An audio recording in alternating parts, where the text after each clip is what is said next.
If you missed yesterday, I'm doing something new this month, just this month, since I'm joined by my cohort in crime, Krif. We are Quartet. My other half on the Bard and Krif vlog that has several videos up, hopefully several, at least a couple by this point. At minimum 2. And some of my old RCVs. So how this is setting up is that we'll be talking analysis during the recappy bits. So yeah, massive spoilers are massive this month. With all that said, Susan is off in weird rocky void land that permeates this book, because at the end of the last issue, the mayor grabbed her boobs and dry humped her until He had to go change his pants. But Roland comes and tells her his real name, and that he loves her. And then they screw like love-struck bunnies. But when Roland awakes after his after-sex nap, he does that a lot. I just got laid, I'm taking a nap. Which, by the way, you should... It takes a lot out of a, 16-year-old kid. So when Roland awakes after his after-sex nap, because that's what he do, Susan isn't there. She's entranced and ready to mutilate herself, but Roland stops her. He then uses a bullet trick to help her memory. It's kind of a hypnotic thing. It is. It's literal hypnotism. But that's more explained in the book, whereas this is, remember now. He dances a bullet across the back of his fingers, and the motion is like that of a swinging pendulum, which they use for hypnotism, and how they explain Roland's voice in the actual books helps ease the lost memories. Even though... most of it's pink. Grapefruit. So now he's guessing that Merlin's grapefruit is involved and the witch is to blame, but of course Rhea sees all this through her magic grapefruit. Well, her orb that is called the grapefruit. Because it's pink. And sends her muty cat familiar with a note. Which actually is kind of a red herring, considering Shimi has a note later. Anyways, that night, Roland and Susan go to Citgo and find out that they're definitely refining oil for Farson's forces. Over with the big coffin hunters, DePape tells the rest that, yeah, they're definitely gunslingers to an extent. I don't know why I became Applejack. They're like apprentices or, gunslingers in training or something to that But effect. they definitely have guns.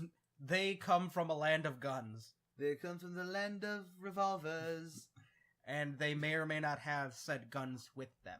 And while our three heroes are out, Jonas goes and trashes their place, pissing on the floor. He, trashes the place, writes, "Go home, you rich," I think it was. That or snobs or something like that. Something insulting and derogatory. He, cuts through their pillows and throws the feathers everywhere.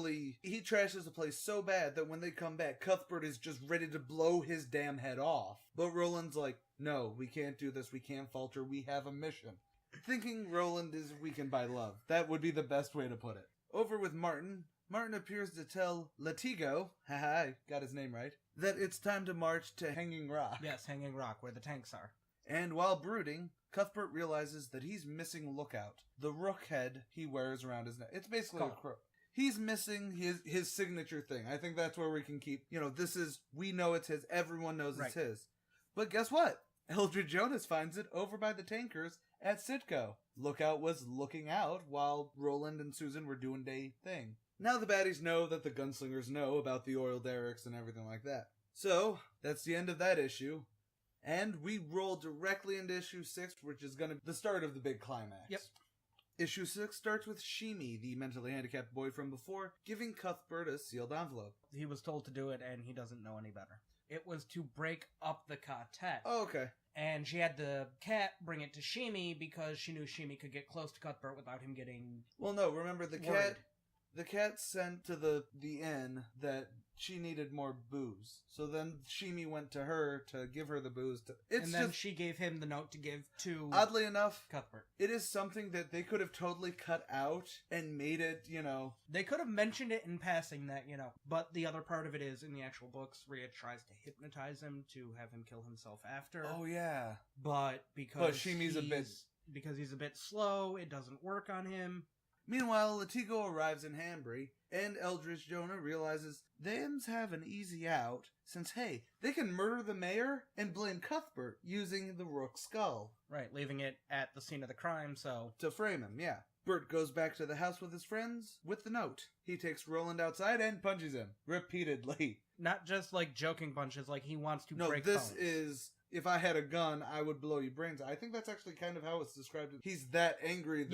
Yes, he cannot control his rage anymore. The note is from Rhea. It was the declaration that Roland has had every hole of Susan. But now they know that the jig is up and that Rhea may have Merlin's grapefruit. Or really does have Merlin's. They know now for certain that she does.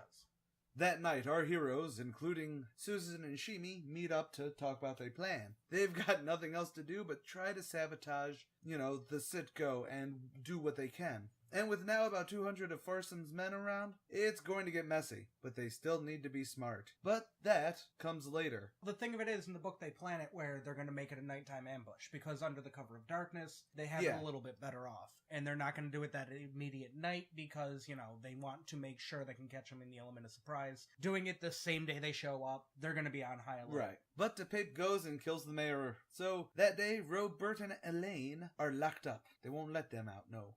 But Susan swears to the man Jesus that she'll save them. So she goes to the floorboards, gets the revolvers, and then goes to jail. She doesn't get sent to jail. Yeah, I realized how I phrased that in... She goes into the prison and kills everyone and sets them free. Which actually is another part of the comic that I like. I want to say slightly more than the book, only because it is so wordy in the book. They don't have time anymore, left to wait. So it is still night-ish. It's getting towards dawn. So Bert, Elaine, and Ro go to Citgo and start blowing things up and starting some fires. Jonas goes to Rhea and she tells him where to find where Susan is hiding. And that's the end of that chapter.